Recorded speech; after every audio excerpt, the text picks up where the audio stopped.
Welcome to Nintendo Voice Chat for the week of March 3rd, 2016. I had to wait a second. That was almost Very the nice. Christopher No, you got Walken edition of Nintendo Voice Chat. I am Jose Otero. I'm here with Brian Altano. Hi, I just want to point out real quick, we did a dry run of the intro to the show, and you started with On Delay Holmes, and I love that. I wish we did that every week. Maybe 1 week. And also this week, joining us is Per Schneider. Hi, Jose. It is a special day, gentlemen, because Borat. today, of all days, Nintendo Direct is here, and there's a lot to talk about, and there's not a lot to talk about.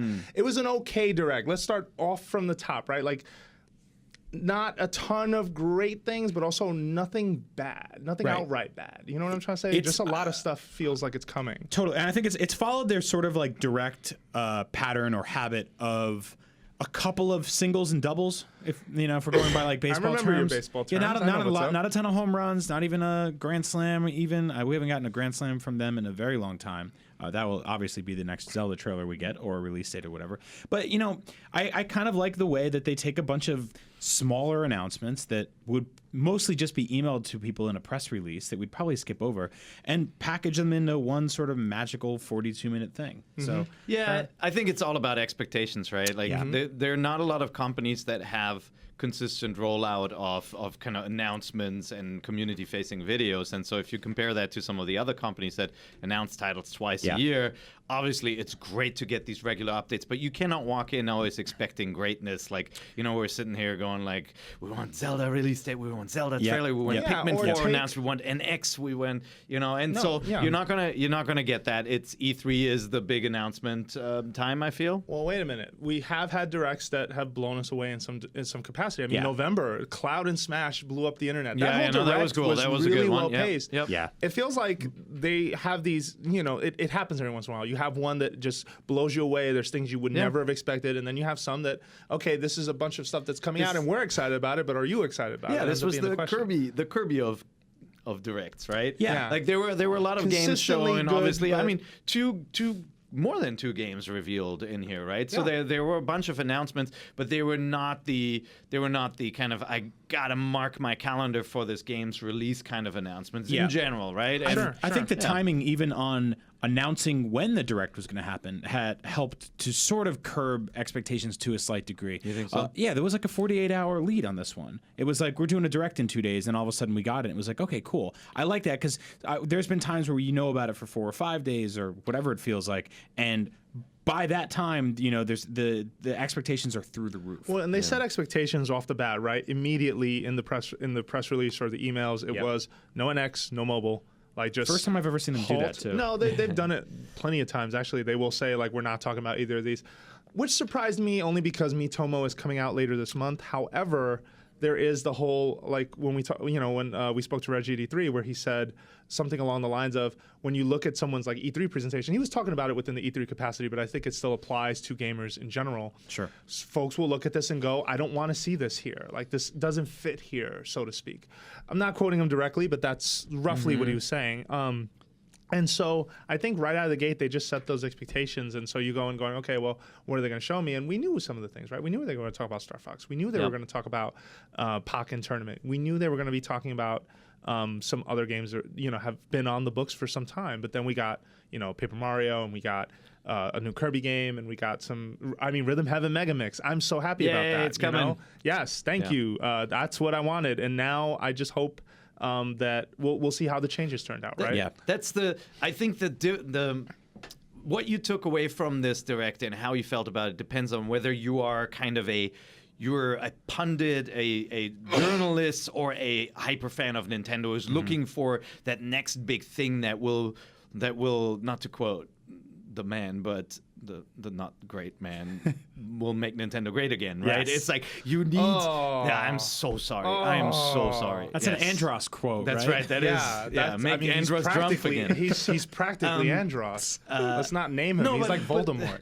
But the no, it's like if you care about Nintendo to that level where you're waiting for this big project that makes you that gives you ammo to go to your friends and say like you must own Wii U. you'll walk away disappointed. If you're a person who owns a 3DS and you're looking for the next game to play, like hearing about stuff like Monster Hunter is awesome, right? Well, or hearing about Paper Mario and all that. Yeah, and people who were disappointed, and there was obviously some, because there's some every time a Nintendo Direct rolls around, and I'm not trying to pick on you, but the folks who point out still no NX, still nothing to say there, I think they have to be very careful about when they pull the covers off this thing. And the minute they do, like, you know, the rest of their software lineup is kind of going to sit in purgatory, because a lot of folks are going to be like, well, I don't have to buy this now. I said this to someone, the Wii U titles felt like end of life cycle lineup, right? And that's ignoring the fact that there is a Zelda game out there. But that happened with GameCube too. There was a massive Zelda game at the end of the system's life cycle, but everything else were of the kind of the Kirby variety, I'd say. And that's not to slag off Kirby, but they're smaller games, right? They're simpler, smaller games. They're not your giant titles that move systems and have people running to stores. I thought it was a good way to sort of fill out the rest of the year's libraries for both the respective systems. Well, at least until the summer. Well, there will be more in the fall, presumably, right? Yeah, I mean, I was actually kind of sitting there looking at a game with a sword. I was looking at my 3DS the other day, and I've been like, you know, there's been some cool stuff here and there, but I wonder what this year is going to look like for it. Yeah. Like, how long are the legs on this platform at this point? Like, does it go? Is it still getting new releases all through 2017, 2018? Like, are we starting to wind down there too? Like, what's happening with all this stuff? Sure. And it was good to see that there's actually a bunch of cool stuff coming. In addition to Pokemon, right? Which is obviously a massive Christmas title. is saved. Like, they have nothing to worry about this holiday, because a new Pokemon title is going to deliver. Like, when has it not? Yeah, no, that's pretty big. I did like to, and we can go into more detail, whatever you want to talk about, but like, I did like the focus finally on the new Nintendo 3DS. It's almost like they forgot that they released a new system upgrade, and there was finally attention there where there's an exclusive feature that's pretty significant, and then, you know, special kind of support for games like Federation Force. Oh, there we go. All right, so let's start with the first big thing they talked about then, which was Star Fox Zero. Yeah. Kicked it off with pretty big, at least in terms of this is a AAA Wii U title, a Miyamoto game. Miyamoto produced games are very important to Nintendo in terms of promotion, in terms of what they do. He's excited about Star Fox. He was excited when he announced it in 2014, and I feel like we're finally excited about Star Fox, or at least I feel like you two are. I went into E3 with a bit more measured expectations, but that's kind of my role. Like, that's how I always kind of go in. Whereas you've kind of turned around, right? Oh, Brian? totally, yeah. And it's like, to trace it back real quick. The first time I ever saw this game, Jose, was with you behind closed doors with Bill Trinen and Shigeru Miyamoto at E3. What, 2014. 2014. Yeah. Wow. The tag team interview we did for the Amiibo and all that other stuff. First time seeing Amiibo. So Miyamoto turned on the TV and showed us this. It basically looked like a widescreen N64 game, and it was very low poly, and it was like kind of almost endearing in that he was showing us something that clearly wasn't ready for the spotlight yet. We had just kind of heard rumblings that Star Fox was happening. Every time we saw it from there, I was a little more intrigued, but still sort of questioning the direction of the graphics, the art design, how freeform the controls for sure. Yes, if you're not watching, I'm moving my hands to show him the gamepad controller. And what we saw today was really pretty and looked really good. And all of a sudden, I said, you know, like, you think so? Yeah, I do think so. Wow, I'm surprised to hear that. We produced. You're still on the fence. Guys, yeah, I'm on the fence. And like the first time I played this game was with a badly calibrated controller, right? So I got off on the wrong foot with it. You know, they figured it out. At first, I think everybody's looking at me going like, "Man, does this guy play games at all?" I was laughing. It was really hard. I was so then they fixed it. I got another go. I felt like the motion controls were difficult, but I'm like, I love Star Fox. And so I was looking for the stuff, you know, that I remembered from the franchise, including like the secrets and branching paths. Right. I'm so happy to hear all that stuff is back in. So that makes me happy. I think they did make it look prettier. There are definitely now, you know, moments when you're flying over the water and it's shimmering. It looks better. But you guys just did a video where you compare this to the graphics of the N64 version and of Assault. Yeah. And I actually thought Assault looks pretty good compared to it. Like, it does not feel like this generational leap over that title. Wait a minute. No? So you're more referring to Star talking, Fox Assault's art direction, not so much like the graphics themselves. No, like the direction on Star Fox Assault to me was a much more futuristic and almost like a Japanese like mecha anime style of Star Fox. I totally see that. Seen the footage. We have the comparison footage, right? Where you have.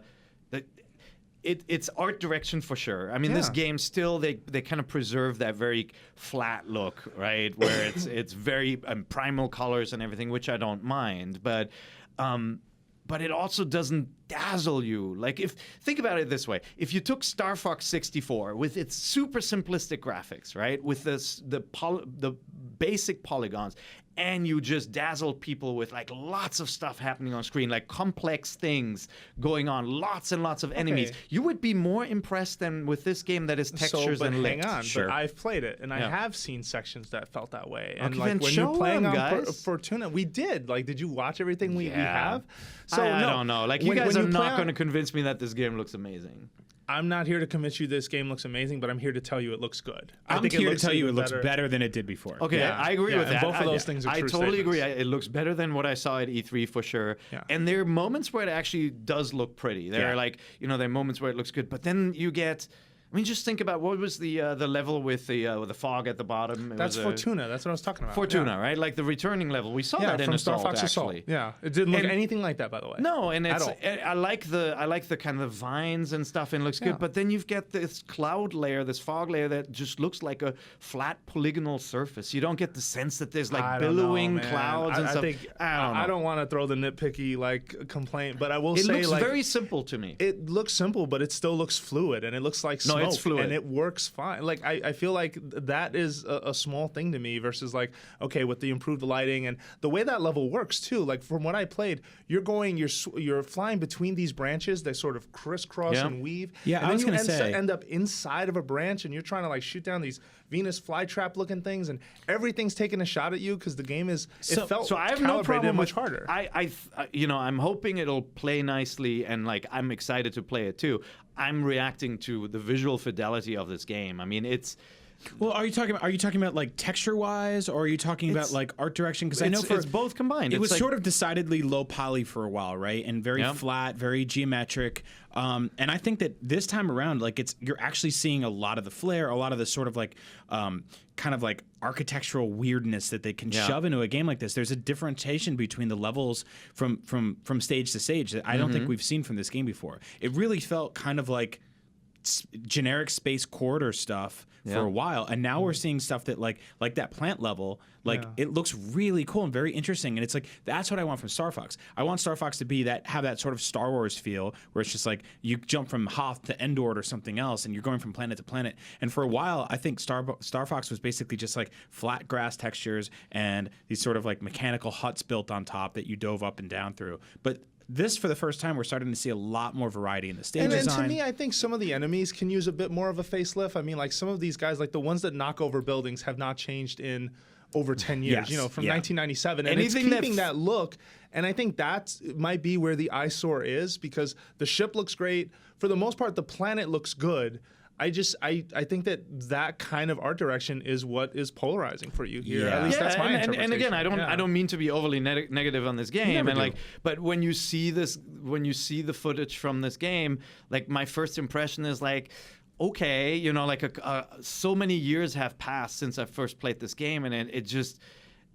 I wish there was a new hook to it. There are a lot of 2D shooters or like kind of classic arcade game reboots on the other consoles where there's very little going on. It's like line drawings, but they use effects to great effect. Sure. They use like really vibrant colors and brightness and like, But this game has moments like that. Okay. It does. Then I guess I need to see more of it, because what I saw in the Direct was, I like it. I love that environment. I love the concept of flying into structures, by the way. That was one of my favorite things about the classic, like 64. And they do that a lot. So I already know that I like that. And I played a ground combat level where you drive into buildings.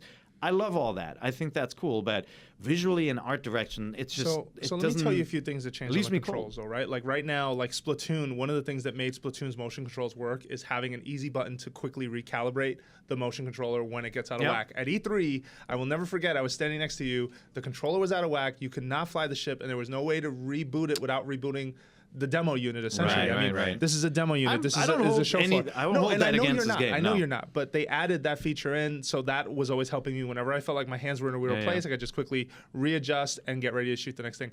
I will say, though, that it is still a demanding setup where it feels like you're watching the big TV and you're watching the gamepad. And then we found out today So I just published the preview for this thing. And when we talked to Miyamoto and we talked about other changes, the one thing that I guess oversight on my part I did not ask was, has this motion control situation changed? At E3, the story to us was you can switch them off and you can play it the way you would any Star Fox.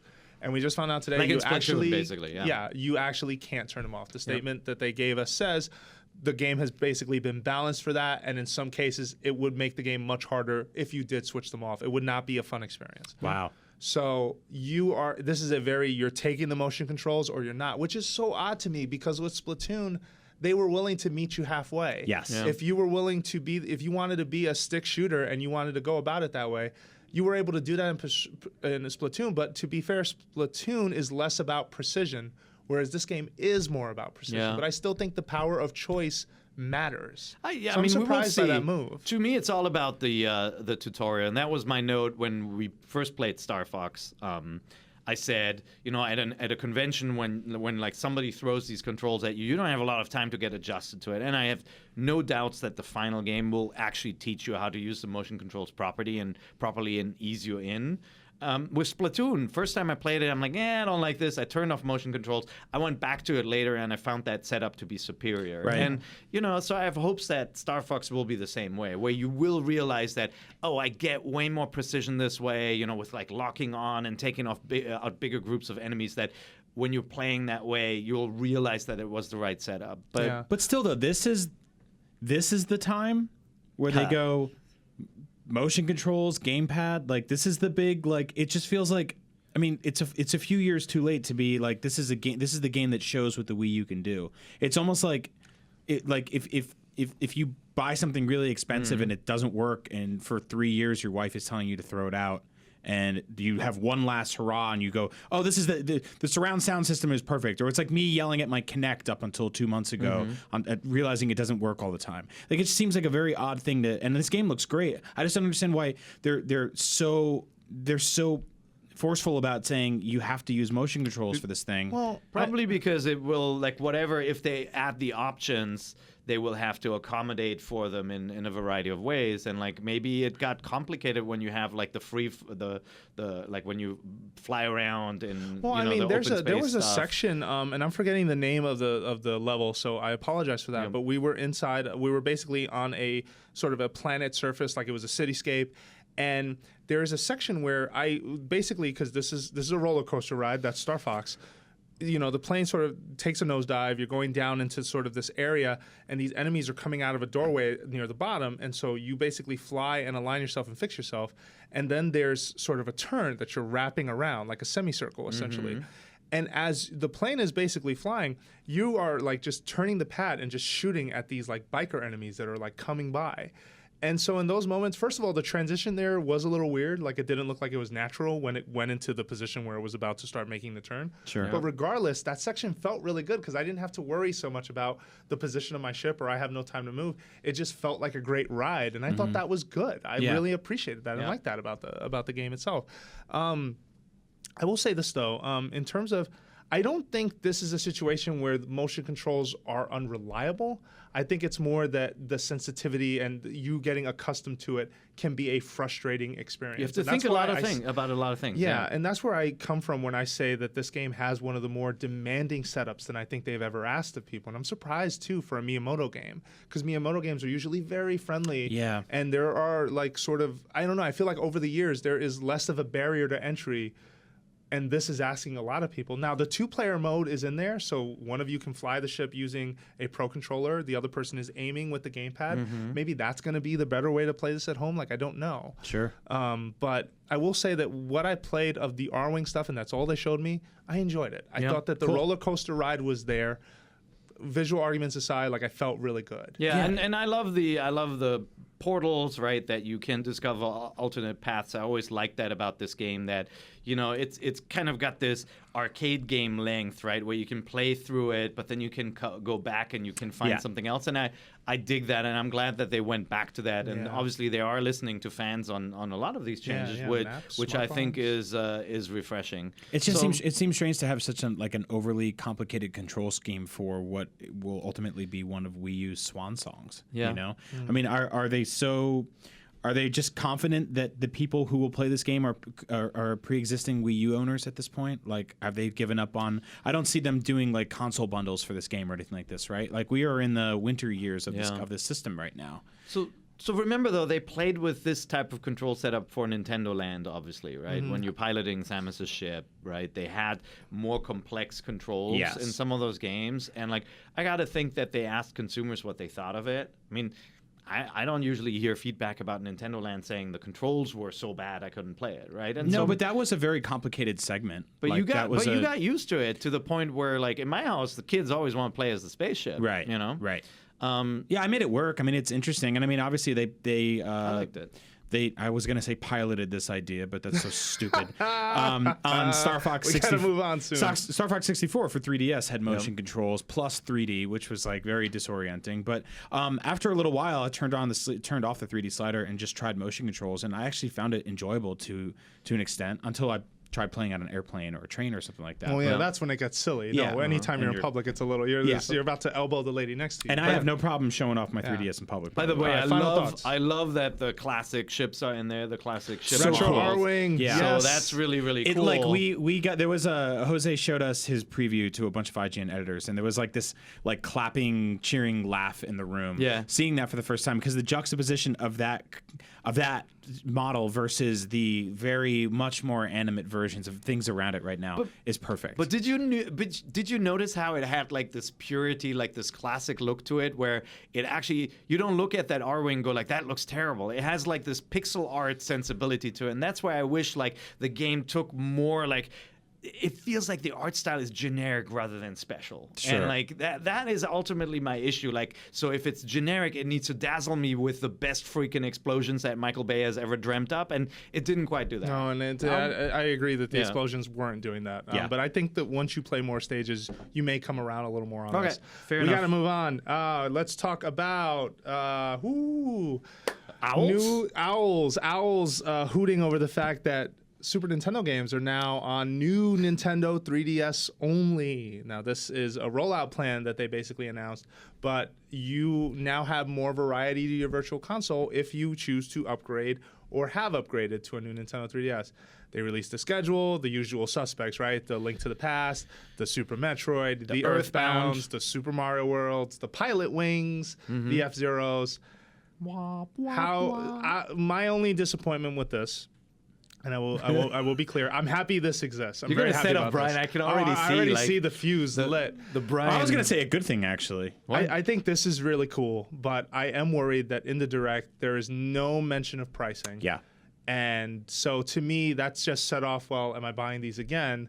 And then hit the reality, right? Yes, you are. Right. Yeah, you like are. regardless of like these small they available victories right for now? cross-buy, yes. Okay. Regardless of these small victories where they have tried the cross-buy experiment, where if you bought, for example, He's gonna totally buy them all again. I know. I was expecting a very different Brian. Who are you, and what have you done with them? No, but take like tipping stars, where like if you bought one version on Wii U, you got a code for the other. And granted, the argument then is, well, you bought these a while ago. How are we going to give you a code? That's not for me to figure out. But I do know that for like super, super loyal fans who have bought both platforms, and as someone who is one of those people, I feel really let down a little bit by this. Yeah. Like, I'm happy these games are on the platform, but when are you going to start figuring out how to incentivize this and treat me with just a little more like, hey, bro, thanks a lot. Here, this is like $1 off. Maybe it's coming. I mean, there wasn't a lot of information around the launches of these games.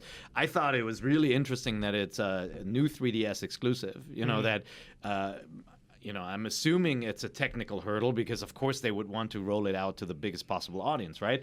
Unless there is a unified account system coming soon and they don't want everybody to buy these games and have to buy them again. But who knows, right? Yeah, I mean, what does this mean they've for always the... been aware. Sorry, go ahead. I was going to say, what does this mean? mean for the NX then? Like, if I buy this game today, again, You're totally after gonna buying do it on the Wii or the Wii U, and Yeah. then like, what does it mean for the NX? But So if we go by history, when you bought your Wii Virtual Console games and you basically installed them on your Wii U, when they were resold through the eShop, they gave you a discount, right? They took off $1. It was like $1.25 upgrade. Remember that? Oh no, they didn't take off $1. They charged you $1 They to charged you upgrade. $1. Yeah. No, Which I was actually okay I said with. that wrong, but yeah. Because they added some, like, for the first time they added some new stuff, and it was like I think it was save states or different little things like that. For the first time you could do that, and for this, like, I want to just shoot through the positives real quick. Number one, This is only running on new 3DS because the old 3DS could not support that. So I think it's going to run perfectly. It is weird, but I mean, I don't pretend to understand how the system architecture. Maybe Mode 7 is hard to pull off. And they've added this thing called Pixel Perfect Mode, which is something that excites me tremendously because playing something like Super Mario 3 on the Wii or the Wii U, there was always that kind of like weird blurriness to it. The colors seemed a little washed or something like that. So if they can nail it, that's awesome. And I will say, again, you went through the list of games, you said the usual suspects. That's true. Some of these games have never been on a handheld before. Super Metroid has never been a portable game before in history. Yeah. And now they've done ports on GBA. They've done the entire line of classic NES games on the GBA. There's been ports like crazy everywhere. But this game has only been on the original Super Nintendo, on the Wii, and on the Wii U. No, and that's something to appreciate. When I say the usual suspects, I mean more the ones you're expecting to be there, right? Yeah. Like, I'm very happy that Earthbound is on this list, by the way. That continues to inspire hope, at least in my heart, that 2016 is the year that Mother 3 comes here, and that's not based off of any information. I was saying that at the end of last year, that 2016 could be the year this happens, not based off of anything, but just, hey, they have gone out of their way to show people they acknowledge Earthbound. Maybe there is a light at the end of this tunnel, but they have other things to worry about. I think it's great. Let's face it, the 3DS is the closest thing to a Super Nintendo controller, right? And so it'll feel natural, not like some junky, fan emulation project on a phone with a touchscreen, right? Yeah. Like Someone it's has just a few not of gonna, them. Yeah. it's not going to feel right on those devices. And so on the 3DS, it'll be right at home. Yeah. I'm not going to be able to resist rebuying some of those games. I haven't rebought Pilot Wings 64, Pilot Wings, the Super NES one. I haven't rebought that one. I think since it first came out. I have the Super Famicom one. I always loved that game. Yeah. I know it's a little sluggish now, but it has its moments and can't beat sound effects like thump. Yeah, I mean, Pilot Wing 64 was the same way, but I mean, if you're listening to this show now and for some reason, some miraculous reason, you've missed all of these games forever, I mean, there are some like truly incredible like top 10 games of all time games on this list. I mean, Link to the Past, Super Metroid, and Earthbound are just three of the greatest games ever made, period. And I don't, if they're probably going to be add Contras, Castlevania, there's really good Super NES versions of a lot of franchises. And so do we know the pricing on these things? No, I don't have them in our news story, but hopefully by now you can just open up your eShop and tell. I wish we would have checked before we got in this room, but sadly we didn't. But I will say just one more thing with the Pixel Perfect mode. Actually, on Wii U, I felt like Super Nintendo games were the least affected. The most affected games were always the NES. The NES, which is weird, right? Yeah. I thought it was really strange too. I don't get it. But my guess is they're going to be $7.99 because that's what they were on Wii and on Wii U, right? For Super Nintendo games. I don't want to put it out there because then we got to do a whoops segment next week. So let's just let that one go. Just put it out there. Yeah, just let it go. Sure. Instead, let's move on. Actually, let's take a break. We're gonna be right back with more of our thoughts on Nintendo Direct. Listen. And welcome back. Jose Otero here with Per Schneider and Brian Altano. What's up? We looked at the price, and what is it? $7.99. So the price is right, Brian. You get a new car. I get a new $7.99 game that I bought 3 times Per already. volunteered as Tesla. Do you want it? But maybe they'll do some discounts or some special promotions So like in Japan, they are in Japan. Yeah, Japan, they're half off. So all right. Move to Japan. We'll see. Yeah. Maybe. I don't know.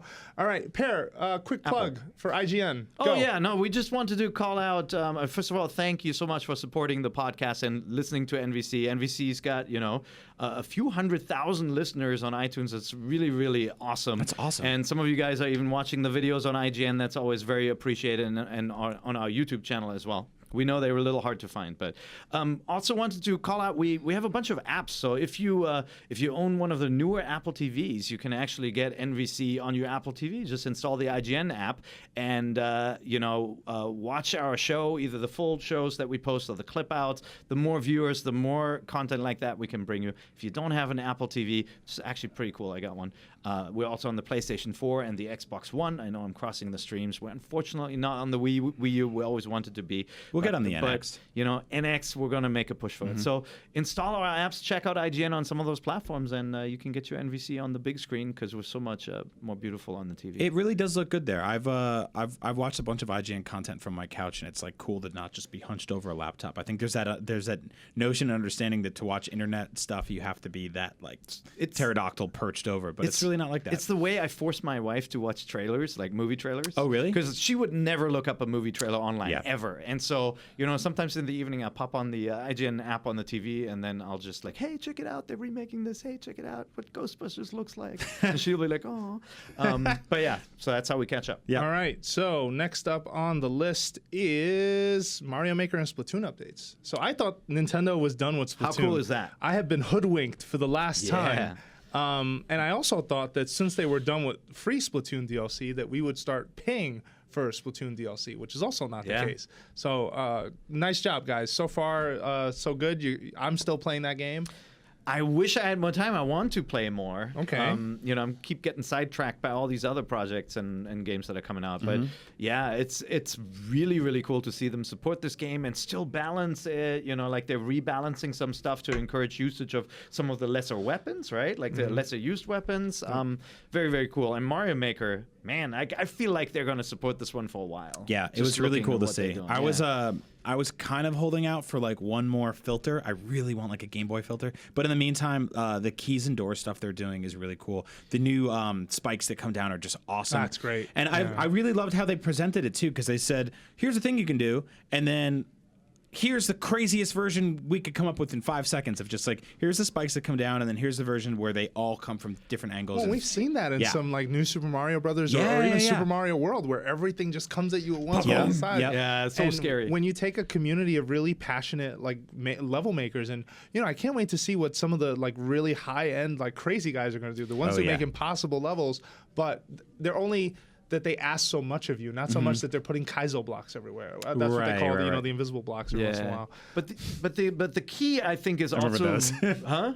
Kaizo blocks? Yeah, they call them Kaizo blocks. I put a lot in my level against those. Oh yeah, you know what? This is a family show. I can't tell you what I think. Go. Right. But I think the key is, it may seem like such a small item, but it turns Mario Maker more into an adventure game maker, because you can create much more complex puzzles, right? Like you find a locked door and you need to figure out where the key is, and like creative level makers have found ways around that by engineering really kind of tricky ways for you to have a door system. Like I made some levels where I was like, I wish I had a freaking key in order to funnel users this way. And like, this is really cool. I'm going to go back and make some more levels. The red coin thing is really cool too. That's really cool. I was sort of surprised adds, at that. like a meta game to the level that you're already in. And I think it might even pare down on the sort of auto run levels if more people get inspired to start making these kind of mini collectathon levels, because that to me is like a lot of what Mario not started as, but definitely became, at least by Super Mario World, when you're collecting the dragon coins, or New Super Mario World where you're collecting the big coins and stuff like that. Yeah. That's always a big, like for me, running through a level and beating it is one thing, but going through getting the 5 red coins, like that's always a second sort of like micro game inside. So And that was one of the issues kind of when creating levels. You struggled with setting objectives for users without like spelling out in coins saying, go get this first, right? Like some people created, like for example, if you have like a spike strip, like you can't get past it unless you're big, so you have to find a mushroom so you can take one hit, right? Like people created this kind of like adventure game setup where you had to find an objective. With the coins, you can actually do that, right? Like you can require that a person finds all the coins in order to progress, and I think that's really cool. Yeah. Very happy about that. No, totally agree. I just ending thought. Really happy to see Nintendo developing this game as a platform. I was concerned going into Super Mario Maker that it may have been a hands-off one and done. I think the major lesson learned from Splatoon, which is why we bundled these together for this segment, is just the idea that they kept the conversation going on Splatoon for a year, because there was always something coming to Splatoon. It always felt like every other week, even if you didn't care for Splatoon, you were hearing, this week we got this, or we got a weapon, or we got a map, or we got something like that. And so I think it's really smart of NCL and NOA to just double down on that. So far, it appears to be that way. I did have an interesting conversation with a friend of mine, and he pointed out that he kind of, and this is a friend of mine who's a programmer, and he kind of pointed out they may be in a position where they can't do paid DLC with Super Mario Maker. And this is just conjecture. This is obviously speculation. We don't know this for sure. But basically, the minute you commit to paid DLC, you are segmenting your audience. Yes. Right. Yeah. And so what happens there? You know what I mean? Like in Mario Kart, if you choose not to buy a costume, it's not a problem because It's cosmetic. it's cosmetic, and the person by you can just be Link, while you can keep being Yoshi or whoever it is you want to use. Yeah. Whereas in Super Mario Maker, it does affect the tools and it does affect the levels, and ultimately anyone should be able to play these things. So, Well, but they could. how would this work? Everybody could play it, but only the people buying the DLC can utilize it. So it would target creators and not players. Yeah, and that's how a you would have smaller to do pool it. That's to interesting. target. It is Yeah. absolutely a Yeah. smaller pool. That's right? interesting. So, like you said, they could do character skins. It was cool to see Tetra this time Yeah, around. yeah. Like the fact that they're still making new skins for that game. no, totally. I don't even call them skins, whatever they are. And I guess they could do something like if, say, for example, they sold me a Game Boy skin and I used it for all my level creations and I could upload it. That's a cosmetic thing. But the second you get into something that like, these are, laser fireballs or something like that, terrible Mario power up, or capes or something that isn't really something that isn't there all the time, but I can use it, but you can't because you didn't buy it. Then you absolutely do run the risk of segmenting your audience. And you see it with almost every online game with a season pass. Like I play a lot of Star Wars Battlefront. In a couple weeks, they're putting out Jabba's Palace.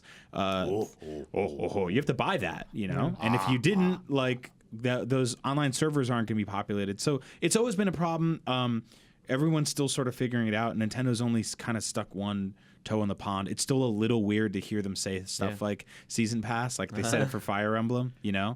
It's like oh wow, they're just saying fire season pass and DLC. Like they were always kind of like, we'll ship the game, we'll complete, and then we'll make a sequel a year or two later. They were very vocal on their own terminology too, right? Like free to download or free to start. And now the all gloves that. are Yeah. off. Yeah. I don't think they care anymore. So it's interesting to see where this goes. I think you and your friend are totally right. Actually, a good friend of the show, Francisco. Thanks a lot, Francisco. What's up, Francisco? Yeah. No, it was. He's been on the show, right? He has been on the show. Yeah. All right. So then let us stop there, and we are starting to go into some of the minutia at this point.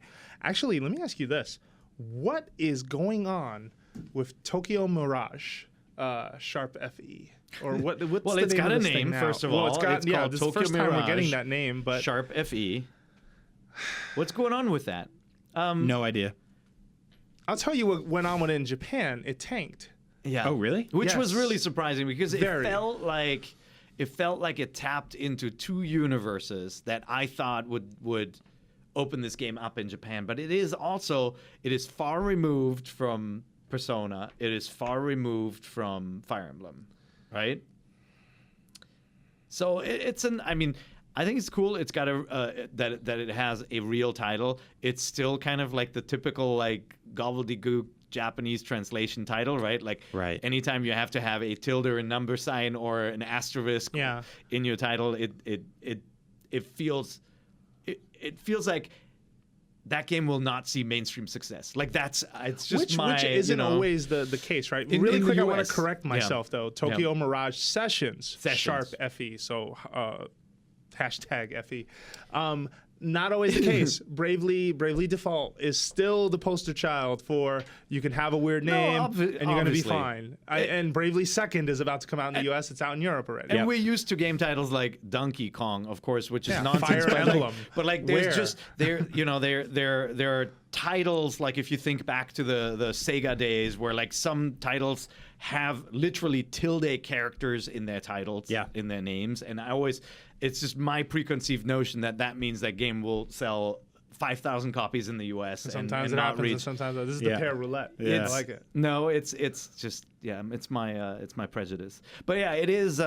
It's such a weird title. I don't know what to think of it. I have to sit down with it. Did you play the Japanese version a little bit or no? I don't really have an interest. I usually import a lot of Nintendo games. You're not into J-pop either, right? That's the problem. And so that well, wait a minute. I was into Genki Rockets at one point, which if you know who those guys are, Google it. That's famed game creator of Rez, who that's his band.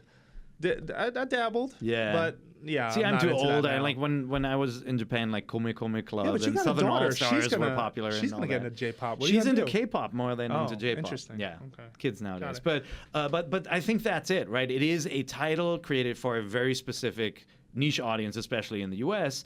And I think it's really cool that we're seeing games like that in the U.S. That song ain't about you, Jose. Like, Oh, no, it's that's not fine. for You you. can throw that it at game. me. The Carly So, Simon line totally works. Let's talk about the that. It's Jose not about version. me. It's about 7 other new Wii U and 3DS games from today's Nintendo Direct, which Andrew Goldfarb, awesome dude, put together a great story. So let's just go one at a time and lightning round, reactions. Sum it up in as quickly as you can. No offense, listeners, but we got to go. Give me it. Mini Mario and Friends Amiibo Challenge for Wii U and 3DS. Go. Pretty cool. Yeah.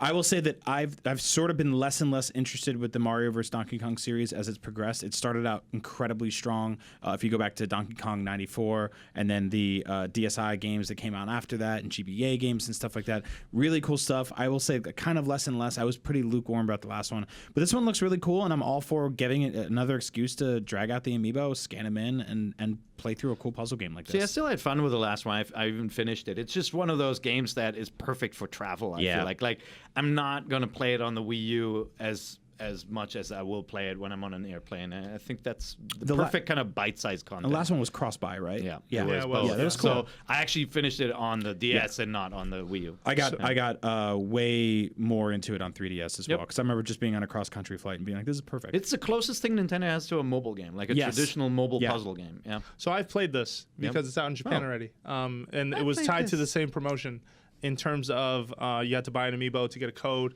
I wonder how they're going to distribute the code. I mean, are you going to get it on the receipt or at the register, or on a card? Like, I don't really know. I have bought all the Amiibos. I got to buy another one. Buy it. Well, you're going to buy another one. That Cloud's not out yet. You're totally buying another one. And he's not going to be out by March 25th, but probably 1 or 2 of them are, and I don't know. So let's not get into that.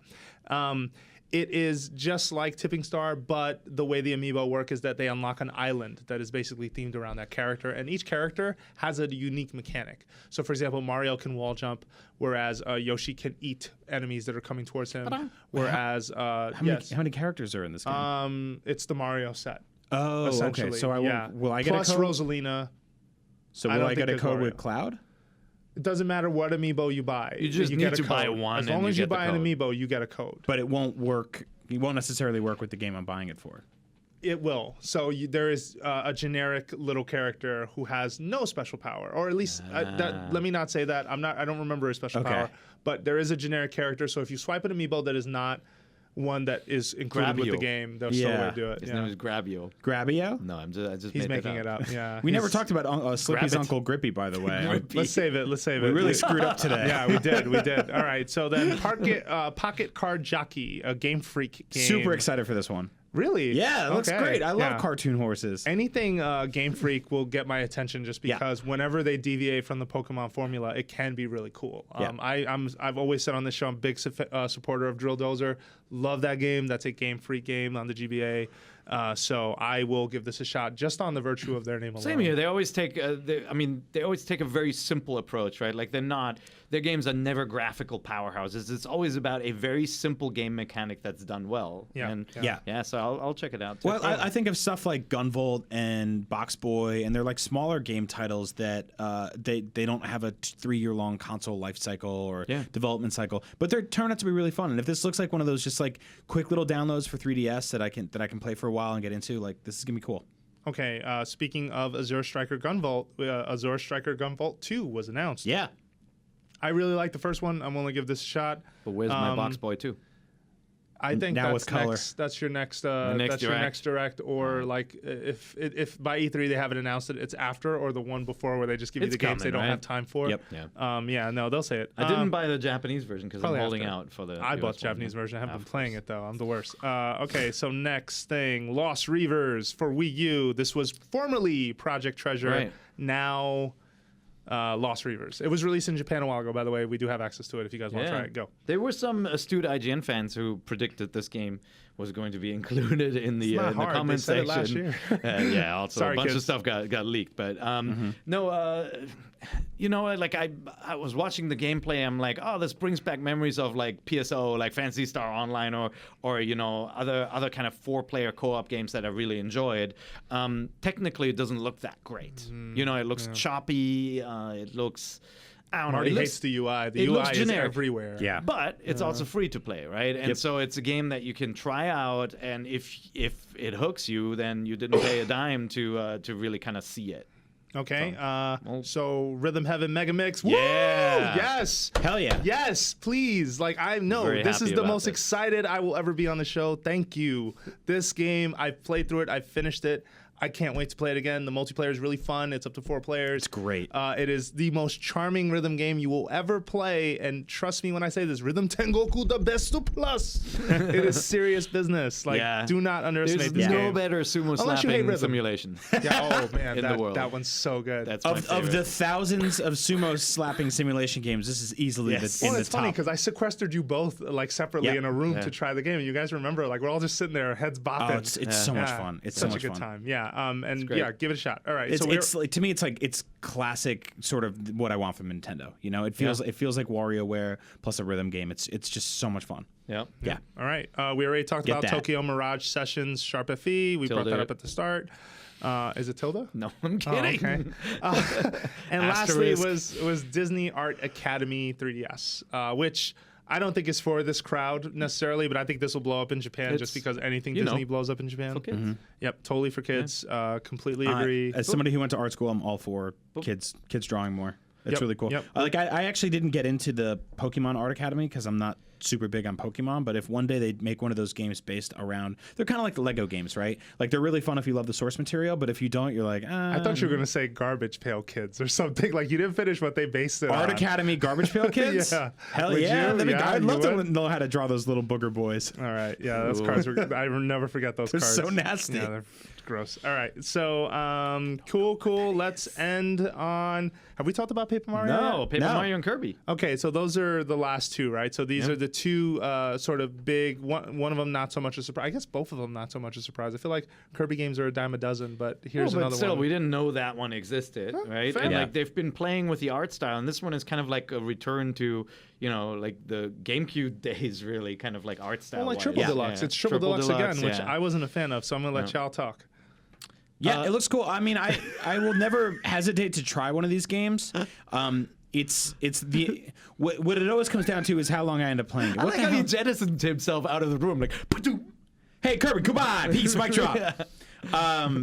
No, I'll it's give this like, one a shot. To be fair, but keep no, going. me too. I'm gonna play this game. I don't know if it will grab me to the end. It's like 1 out of 3 Kirby games really is something where I'm just like, okay, I love the mechanics, I love the hook, and I'm gonna stick with this and 100% it. Like when they get me, they really get me. Like something like Canvas Curse, I unlocked everything in that game. Yeah, You know? I end up playing the ones that have co-op functions. I end up playing with one of my kids, and they're always enjoyable, right? Like the basic setup of taking powers and like playing around with that, and the character's so freaking cute, right? Yeah. Like, but it does not look unique.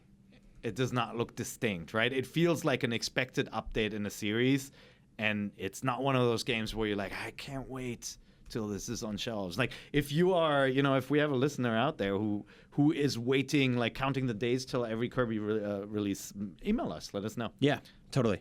Yeah. And Paper Mario, I'm letting you guys keep going. yeah, so Go. I think it's the unofficial prequel to Mario Sunshine. Like this No, is wait, how wait, the world that was a got Martin. messed up. That's straight up thievery. Martin Sleva of IGN fame said that. That is not original material. You can't prove it. I can prove it. I was Can't there. even prove that there is a man named Marty Sleva. That sounds made up. That's true. Silva, maybe Sleva. No. can But you- it's come on, it's basically give the like boy credit. you can absolutely you can smack things in the world and turn them colorful. That's basically it, right? So you're creating a big old mess. Well, that's what they showed. Not really. You're bringing the color back, right? The Yeah. color is gone. Like a popular Nintendo theme. We've seen it in Mickey games too. Splatoon. We've seen it in the Splatoon, but that's less about restoring. Yeah, I guess it is. You're Yeah, dropping no, paint yeah. every second in Yeah, that game. yeah, What do you- yeah. That But, dude needs to show up in Box Boy so- and fix stuff over So the there. precursor thing- to Sunshine, because at the end you're going to unofficial turn prequel. into the unofficial prequel. Go. So I thought it looked really cool. I mean, the art looks very really cool. good. It's very very tearaway. sharp. Yeah. It's very tearaway. Like Yeah. it's got that folded, handmade construction paper look, which to be fair, Nintendo's been doing with different art styles for years. They've done like obviously yarn. They've done like Splatoon where everything looks like it's made of paint. There's something really charming about that. Again, I really, really, really, really wanted to love the last Paper Mario game on 3DS. Same. Yep. And there was a couple of like little things that kept me from doing that. Right. But ultimately, like I think it's when those games are at their best, they are pretty strong RPGs and pretty strong platforming games. Yeah. And when they're at their worst, they're not great versions of either of those things. But I think this is heading in the right direction. And if they fix some of the stuff that was kind of like the kind of backtracky stuff or the evaporating item problems and boss fight things that were in the 3DS version, this should be really cool. I'm super down with it. Yeah, it just looks beautiful. It looks like it's going to be fun to just kind of see the new like areas and effects. I always think the Paper Mario games have such a wonderful battle system, right? Yeah. Like turn-based RPG battles that you actually pay attention to and you participate in, and you time your button presses. I always love those games. Well, if you look for at how Mario RPG grew up and then split in two directions, which is the Mario and Luigi franchise and the Paper Mario franchise, I've always heavily leaned towards the Paper Mario side because it's just cooler to me. It's just more fun. The art direction's better. I like the character designs. I don't like that sort of like one button, two button thing with Mario and Luigi. It's just like, and a lot of the side characters aren't very interesting. But in Paper Mario, there was very well written. The one for Super Paper Mario especially just had some great writing, great characters. Yeah. So They've got a good sense of humor. yeah, this was less of a surprise because I think we'd all kind of heard rumblings about this one for a little while, but still, it doesn't make it any less interesting. And it's like we're getting another Mario game for Wii U. You know, like that's really cool. They're not just sending the system off alone with a couple of DLC updates and a couple of small games, and then hopefully Zelda down the line. It was Star funny. Fox And Star Fox. When and they Star when they Fox. showed when they were showing that game, I was actually surprised at the how good it looked. Like I don't know, in my mind I was almost expecting this kind of more like pixelated retro style for Paper Mario, where the characters are very blocky, but these they literally look like little paper, Post-its and things, and I think they'll have a ton of fun with that. Which is cool. I like the fact that they took an art style that they've been kind of honing for 10 years, and they brought it even closer to where we are with the graphics on the Wii U. So that's great. That's pretty good. Now let's get to the most important part of this direct. Yeah, so I'm getting there. I know what. Well, I guess we're on the same page already. Are we? Metroid Prime Federation. no, absolutely Wait, not. actually, before we talk about that, very briefly, just because happened? you guys don't care at all about this. Monster Hunter Generations. Come on, Jose. Yes. Yes. I looks asked great. him, It like, looks why great. are you not more excited? He's like, I'm excited Dude, I was inside. busy. I had so many things going on. You can't just stop me and say, "Oh, are you excited about this?" Yes, I am. The Monster Hunter series always delivers, and it's based off of Monster Hunter X, which is already out in Japan, and it takes sort of. If Monster Hunter was already Street Fighter 2, this is like Super Street Fighter 2 Turbo, where like Dash. you Tilde. have your. I'm gonna let you finish. Okay, no, go ahead. Where you Unlow. have your like super attack that you can unleash, and it has like a lot of flair, and you're able to like knock these monsters over. That's one of a few things I'm sure that this thing does. Plus, it already looks gorgeous to me. I always love the way the Monster Hunter games have looked. Very tribal and colorful, but also still something that has always kind of been, consistent and good. So is this another like 40-hour campaign? And these things are pretty big They're too, right? Or bigger than long that? games. Yeah, you will play this for a long time. Not me. I will play it for 3 hours, realize I'm terrible at it, and then back out. And more I the buy hunter. all of them, Yeah. and then I give up on all of them. This happens. You It's would like not survive if we had to start over and I this was know. Chromag. I'd be like killing everything, and you're just here at home. Yeah, if that's what it came making down jokes. to. It feels like that there's this restaurant everybody loves, but every time I go there, I just order the wrong food and I don't like it. But everybody else is like, that place is awesome. Like That happens all the time with games. Are you kidding me? I keep trying to Like get into these people games. who tell you the In-N-Out fries are good. They're not good. They're terrible. Well, you got to put I stuff hate all the over In-N-Out them. fries. Like they're not I good. love the In-N-Out burgers. Well, the problem is I think it's plain is good, but we need to push on. Yeah. So I'll let you finish. Go for it. No, I was gonna say, can we please get to the most important moment of the Nintendo No Direct? grippy yet. You got to hold on to the Damn it, grip. Jose! Hang on to the reins because we still have not talked about the biggest elephant in the room right now, which is Metroid Prime Federation Force. Yes. So It's a little elephant. they showed you what essentially was a sort of less produced, sort of presentation in terms of, okay, these are the bullet points you should have focused on at E3 when you showed this game at your digital Yes. event. At least to me, I felt like they made it very clear sort of what this game is. A little bit too much on its backstory, but a lot about like, here are the differentiating factors. Here's where the Metroid vibe fits. Here are the things we're aiming for. And I felt like between that and the fact that I played it again, and actually played the real game this time, I walked away with a better understanding. We have a preview on the site, so you should check it out. I actually am positive on this game. I think it is a good game from what I've seen. Dumb question I asked you, which I feel like I should reiterate for anybody that was on the same page I was, but this is not a touch control game. This is not a stylus controlled game. No, this is not This is Metroid not Prime Metroid Prime Hunters. Hunters. No, Yeah. this is the controller the way it should have been. Yeah.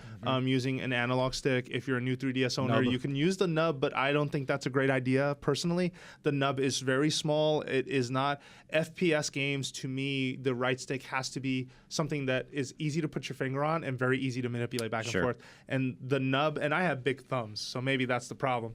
But it doesn't feel like I can keep my thumb consistently on that thing. Like even in Monster Hunter, sometimes I struggle in swinging the camera around, and I use the lock-on targeting system instead. So I want to hear your thoughts before I tell you what I played. Well, we obviously have not played it, so we have to go by visuals, and like I am always surprised that it's made by Next Level Games, who made some really pretty looking games in the past. You know, like But if on you think of beefier if you think systems. of Punch Out, and you know, like they had great character models, and that to me is the Achilles heel of this game is the platform it runs on and the way the characters look. Nothing says Metroid to me about this game. Like the way it looks does not sound like a Metroid. It does not look like a Metroid game. And sure, you've got little chibi Samus popping up, but you know, like that's not it. Like the gun position, the UI, the most of the way that it's set up and delivered, the presentation. Like when I mean, I will say granted, you haven't he's played right. it. now call that like No, you. thanks. Who? If it's him, I'm gonna kick your ass.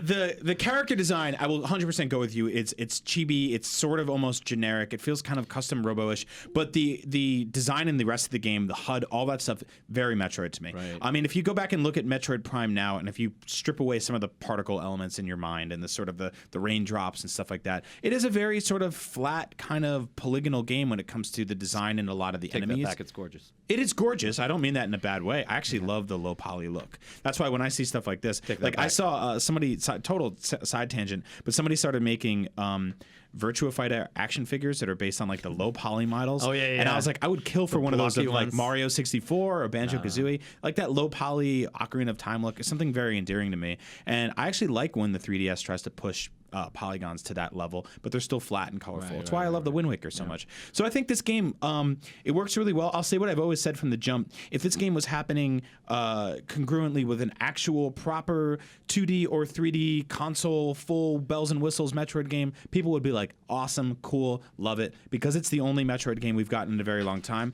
All eyes are on it, all pressure's on it, and it's got a lot of standards to live up to, and I don't think that's entirely fair because I like what they're doing. And I want to piggyback that. Please don't piggy that. Grippy that. Because had Triforce Heroes been the first Zelda you've seen in forever, Oh man. everyone would have understandably like kind of flipped. And I let me not say understandably, because I feel like the folks who are upset by not having a Metroid, Samus like Metroid adventure, I get where you're coming from, but I don't think that it immediately eliminates this game's chance of being good or not. Like I think that is a knee-jerk reaction that is unnecessary. You're entitled to your opinion, like 100%. If you're not impressed, you're not impressed. But if you're taking out on this game that it is not Metroid Prime with Samus, that is the wrong way, I think, to look at this. Yeah, well, okay, but yeah, I mean, people who love Metroid games want to play more of that franchise, and we had this split where we had the fantastic 2D games, and it is not that hard it's not that hard to make them, right? Like if Nintendo wanted to make another 2D Metroid game, I got a problem with that because I don't think it's. I mean, we're not game developers. Like, I don't think we should just label this is not that hard. No, but like for Metroid has a certain sort of system and a labyrinth that works a certain way, and when it's done wrong, it's bad. Yeah, and yet there are indie developers out there who are making roguelikes, who are making 2D adventure games that are really, really good, and there have been countless Metroid clones that were actually good as well. If they wanted to make a beautiful 2D Metroid game, they could make it sprite-based, they could make polygonal stuff, they can do it, right? We've seen companies like Konami make Castlevania games that were really, really good on the system bad ones too. And they just went away. And like, the reason is obviously a lot of 2D games don't sell, but I do feel like the 3DS, this is one system where you can make one of those games a success, and we've waited for such a long time for a Metroid game that I do think one would do well. And that's ultimately the issue here. We have these two sides. We have the 2D side, and we have the 3D side with the Metroid Prime games on the console, and they were gorgeous, and they were awesome. Then we had a 3D offshoot that was not awesome, and so we're going to that well again. And now we're changing the characters to be chibi, and we're changing the game setup to be different again. Yeah, and that's the issue. Like, I want to play another Metroid game. Yeah. Well, but when you say going back to the well, I think you're overlooking the fact that this is the way it should have been from the beginning in terms of the control setup, in terms of how it feels, in terms of how it plays. Yeah, I just you don't can want say that the game. art, the art is definitely reduced from like what they were pulling off on GameCube. Yeah. You can say that. You can also say for next level, like surprised, like you're going with this art style, which is in a lot of ways beholden to how Metroid Prime works, but it is within the limitations of a 3DS. But again, this I is will exactly what I'm say- saying. Like, if, Yeah. what Pear is saying is feeding in exactly what I said. If we had another Metroid game to go with this, you'd be like, this looks cool. Yeah. Like, think about when Metroid Prime Hunters came out, when Metroid Prime Pinball came out. If you dropped the Metroid Prime Pinball trailer at E3 2015, having not seen a Metroid Prime game in 10 years, that would have been even more downvoted than the one we got right now. But the reality is that game dropped in between, what, 3.5, 4 Right. different Prime Sure, games? sure. Right after two portable or two side-scrolling games. Like, there was, But why is that? But why is that mandatory asterisk of, well, we haven't had one in a while, so we're going to take it out in this game? Why is that okay? I don't think And it you're is. I don't think you're doing that, by the way. I You don't- just haven't been impressed by this. No, I don't I- think it is, to be I fair. hear. Look, I'm keeping an open mind that the gameplay is good, and I trust you on that, right? Thanks. It's just not. First of all, visually, we can all agree it is not a game that immediately attracts you. Where you go like, I really feel like playing it, and so Right. that means it has to sell on. And because we haven't played it, it has to sell based on the license. And that's where I feel like it is weak, because it is the generic soldiers in the forefront and not Samus the hero, right? So let me Like, and tell they you- tried to fix that so let by, me tell you what by I played. showing her. All right. But, like, quick step back. Sure. If there hadn't been a Punch-Out game in a long time, and then they say, and Punch-Out is coming back as this collectible card game, you'd be like, oh, come on. No, I wouldn't. I'd Right? be like, I'd give this a shot. But Really? I'm also pretty Well- even keeled. There's very rarely Okay. that I look at some, and I have a history on the show. Like Yeah. folks can look at it. I'm sure someone listening will find the one instance where I was like, I don't want that. Like I think Hyrule Warriors may have been the time I was like, I don't think I Yeah. want this. Right. But I'm also giving thought it a that- shot, by the way. Like, I I will know you definitely will. check it out. No, I know 100% you will. But let me tell you what I played. So I played 2 missions. Yep. One is the 3rd mission of the campaign. It was called Smokestack. We played it as a twosome, but we also played it as a team of 4, and it had sort of the ambient feel of when you land on the space frigate at the beginning of Metroid Prime, where nothing is happening and you're there to investigate a very specific thing. The levels are short. But at the same time, you have combat sort of escalating the further you get in, Yeah. You can hover using like these boots that you saw during the direct. You can use charge shots. You have auxiliary ammo. You have a free shot, and your free shot has certain like damage parameters, right? So through modifications that you earn by playing the game, you can boost those things. Yeah. You can basically have a stronger free shot or a stronger shock shot. So based on your loadout that you take in, you can sort of modify your suit to make that loadout more effective.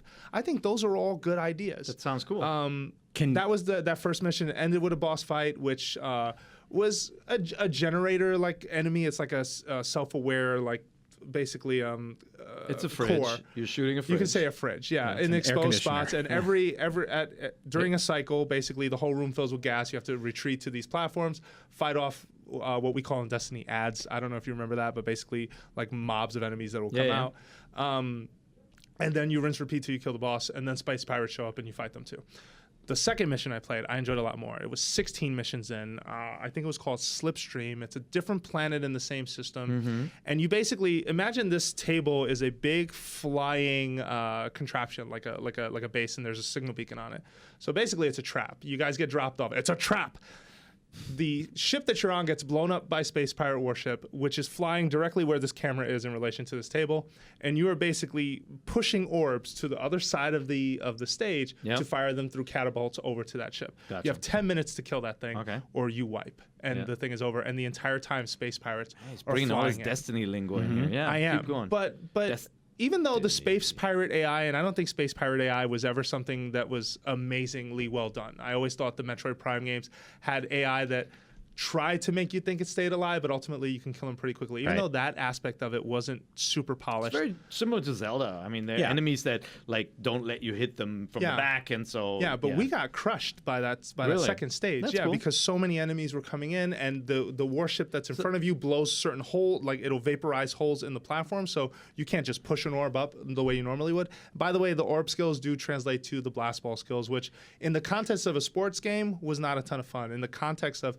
firing back at this thing, I thought was fun. So everything you say though, it sounds like it's original, it feels good, it plays well, it runs smoothly, right? You said too, right? Yes, Which is like in the direct, it does not look that great, like running, and that may be just compression or how just they captured some art styles just don't look that good. But the difference to the last 4-player Zelda game we got was that the game creators knew the power of the system and said, let's make the presentation familiar, like Link Between Worlds, like a top-down perspective, right? And so it still looks good. It's not the graphically most impressive game either, and some people freaked out saying, I don't want a 4-player Zelda game, but you see it and it looks like Zelda, whereas like you see this and you're like, wait, what is this? Right? And that is, I think, why so many people react negatively. They have been waiting for a Metroid game. They love Samus. They love the character. They love turning into a ball and all that. And what they got is something very, very different. And I totally hear where you're coming from. I don't want to sound like super combative in all this, but I do want to say you should check out the video preview we did. Yeah. It shows footage of all of this. It's on the site, by the way. So if you're listening to this and you're like, well, I want to see what he's talking about, go check it out. It's narrated. We walk you through the whole thing. And at the end of the day, I felt good about that game. I felt better than I did when I saw it at E3. The E3 reveal was a disaster. Like it was. It absolutely was, because it wasn't just that you didn't get the game you wanted. It's just the sports game that showed up. No one wanted to give it a chance. No. And I could sympathize with that. But now they're showing the game that is the thing that actually they were aiming for, right? And you can argue they're doing a half and half job on that, right? Like, I feel like, are you open to this thing, or are you also like, I don't want to play this thing at all, Brian? No, totally. Yeah. I'm into it. I like it, and actually, I'm one of the weird people that really liked Metroid Prime Hunters. I didn't like it to an extent. I mean, it did hurt my hands, and I thought it was stupid how every time you beat a boss, the planet blew up, but then you also had to fly back to that planet. Yeah, the single player was such an afterthought. The multiplayer was really the only thing that game pretty much did right. Let me ask you this then: does this game have a single player? Like, can I play through the entire game? Is this going to be a Triforce Heroes situation? Yes, but I did not play it in single player. And you have basically like these like bot assistants that help you. Do I have to carry them everywhere? Do they turn into stone people with no eyes? No. Okay. I wish I had tried it. We're going to have to just wait till the next time it comes through, and we'll definitely get some hands-on with it. But we did play through the stage multiple times. I got Brendan to come over, who's been on the show before. He enjoyed it. Sam and Andrew were watching. But I don't know. I hope people will give this thing a shot. Is all I'm saying. I think they will. I agree that like it isn't being released under the best circumstances, or it isn't being shown under the best circumstances. But there is a game in here that's actually pretty good. I think a lot of people are upset that it's not the Metroid they want, but that's not going to stop them from still begrudgingly purchasing it and probably having a pretty good time anyway. I think that's what's going to happen, right? Like, there's always this feedback there, the instant do not want feedback, and I'm guilty of that too. Right? I really want another Metroid game. Those games are so freaking good, right? And so when you see something like this, your initial reaction is like, well, that's really not what I was hoping for. By the way, this happened during the N64 era. Like, we kept on saying, a Pokemon game on the N64, please. And it's like, here you go, Pokemon Stadium, right? And you're like, that's not what I want. And they stuck to their guns with it, and we begrudgingly played those games, and they were fun as well. Yep. Hopefully this is better than Pokemon Stadium, because Stadium is actually not that great. But well, hopefully it lives up to your gold standard for it. I think that it's not going to be that Labyrinth Metroid experience. There is room to explore, but it is pretty like tight levels. Sure. But at the same time, I think they are trying things in the right ways. And that, to me, says, this is worth a shot. All right. Cool. Thank you so much for listening to the Nintendo Voice Chat. We have made it through the entire episode, and I don't think we missed anything. No, nothing at all. Just Grippy. No. Just Grippy. No, it's fine. Have your moment. Grippy. Grippy. We'll talk about Grippy next week. Grippy Toad is Slippy Toad's weird new uncle, and they're in the new game together called Star Fox. What's it called? Zero. No, this is the second game. Oh, Guard. Star Fox Guard. Yeah. Everybody knew, but then they didn't. Grippy Grippy Toad in stores this April. Go check him out. He's very creepy looking. He's like the Wario version of Slippy. I really like this character. He's Is there terrible. an amiibo of this character? Oh yeah, in a heartbeat. Is there something dirty going on with the naming convention on these It's a little characters? weird. It's a little weird. Slippy and Grippy. Yeah. Well, I mean, so here's my theory. Trojans presents While we're here, open up your God. Slippy and Grippy. here's glad my this theory. happened. Open Go. up your DeviantArts and start drawing because here's the thing. No, not like that. So Slippy is a disaster, right? Historically, this dude's never had his ish together, and he's flying all over the map. He's screaming and yelling. He needs help. Grippy, he's got a hold of things. Oh, yeah. And he knows what he's doing. He's an A+ excellent pilot, and he's probably going to be a really good person to have in Slippy's corner. Because I think at the very first time, Slippy's one of those people you can teach a man to fish, or you can give him a fish, right? And I think he's been getting free fish for 20 years now, and finally Grippy is here to teach Slippy how to. So it's funny you say all this because when I talked to Miyamoto, he told me the backstory on Grippy. Oh, really? Do tell. And the way scoops here. Star Fox Guard works, Grippy is apparently he's sort of a rare metals collector, and he tells everyone he he's a mines hoarder. them. He tells everyone that he mines these things, and because he says that out loud, like robots come to kind of invade his base, and then he basically blows up all those robots and takes those minerals. So it's a trap, is what it is. This could have been a Pikmin game too. Yeah. Where the monsters come to take your fruit. Yeah, and it's this fun. What do we call it? Tower defense, like you like real it? time. I had fun with it. Yep. Yeah, I think if the enemy patterns get crazy enough, I can see this game. If there's a room of people in it, like you're having a good time with it. Yeah. This is not a game I think that shines in single player. But in my opinion, I think it can be played that way. But I think the best part is when they with other showed it people. off in the direct, it had its own box. And Yeah, box this is a art, standalone disc game. Is that? It was. Okay, so let me help you guys out. Yeah. So it is a pack-in game when you buy the retail version of the game. So when Star Fox Zero is first available, it is being sold together with this game for Okay. the price that it's It's a being double sold. pack. Right. It's a double pack. If you choose to go to the eShop, you could basically buy them separately, is my understanding. For more I money? haven't gone into pricing. My assumption, because knowing Nintendo, it would be at a discount. So take Bayonetta, Sure. Bayonetta 2 and Bayonetta. Right. That's how they did it, right? Right. You bought one and then the other you would get like the discount for Sure. it, essentially from the price. It's really interesting. Like we've seen in the past like mini games bundled into Nintendo games. Like every Mario game had like a little mini game added, on the GBA. But this is so weird that it's like basically two standalone games, but they decided, Guard cannot be a single release, so let's bundle it. I just dig like if it really has two boxes in the package, I think that's Yeah. awesome. Yeah, no, and I it like definitely kind of incentivizes you if you're going to get the retail version versus if you go digital, where you're not going to get that, the fancy packaging and all that stuff. You don't just hide. You don't hide Slippy and Grippy in some little sub menu. You don't put Grippy in a corner. put Is that what you're going to Grippy in say? Jesus. You All said right. it, not me. All right. Last quick thing on that. Hang on. What do you guys think of the whole like? We got to go soon too. Sorry. You can create an enemy pattern and then upload it, and your friends can download it and try to stay alive against it. Yeah, it's smart. You used to call this game Five Nights at Miyamoto's. By Yeah. the way, what happened? There are no creepy animals in it. No, I think that's really cool. Oh, there aren't? Well, Really? I can think of two. it's robots. By the way, I forgot about. when the level's over, a big robot frog comes out, and it has an animation where it just goes around the entire level, hopping and picking up the rare metals, and it is hilarious. So weird. I think Nintendo's having fun with tower defense. Like even Fire Emblem Fates has the invasion game built in, right? Like depending on how you set up your village, your town, you can place defenses and buildings in the path of your enemy, and like assign your characters, and then you unleash your creation on the web and upgrade it and make it better until people are frustrated and hate you. So this sounds like the same thing, where you can experiment with different patterns until you break your friends. yeah. Yeah. No, good You, time. you must Cool. really like this. Who, me? We'll see. I had a good time with it. I will say that. I want to play it again. I only got to play one level, sadly, and we weren't able to capture it. So the footage that you see in the videos on the site was provided by Nintendo versus us being able to do it. But that said, about 100 levels.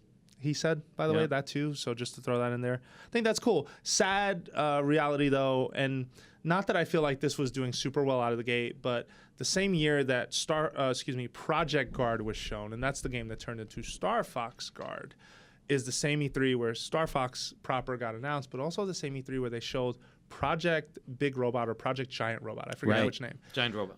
We're going to put an interview up tomorrow, but that game has not been touched since it was shown at E3 Wow. because the focus shifted to Star Fox. That was just a tech demo then, Yeah. and it probably will forever remain one. Yeah. He said It he hopes happens. they turn it into something For the someday. 4DS, yeah. But for now, We'll get submarines and robots. It hasn't been touched. Also, the prototype amiibo that Miyamoto told us about at last year's E3. So they were talking about The R-Wing? the The prototype Transformer? R-Wing amiibo Yep. that can transform. We're also Yeah. running a story on this. Canceled. So they could not make it kid safe. They tried multiple prototypes, but child safety is an issue, and that's one of the guidelines for amiibo, right? It's one of the pointiest starships in Starship history. Yeah, they wanted something that goes from The R-Wing R-Wing. to bipedal walker, the chicken walker, as Pear loves to lovingly call it. And But I would love just the basic R-Wing model as an Yeah. I amiibo, think but so even too, that is yeah. too. I'm really surprised they're not doing anything like that. It's still very pointy if you think about everything else. No, they could pull that off, Yeah. right? I think they can. I mean, there Yeah. are smooth, sort of edges and things that they could do. I'm sure there are plenty of child's toys that Just that do have a kind of figured it out. non-transforming them one. I don't like the chicken anyway. Maybe, or I don't know. I mean, is there a market for amiibo for the older audience? I don't know. I don't. Well, it there's seems a- like there isn't to Nintendo now, but would they consider that?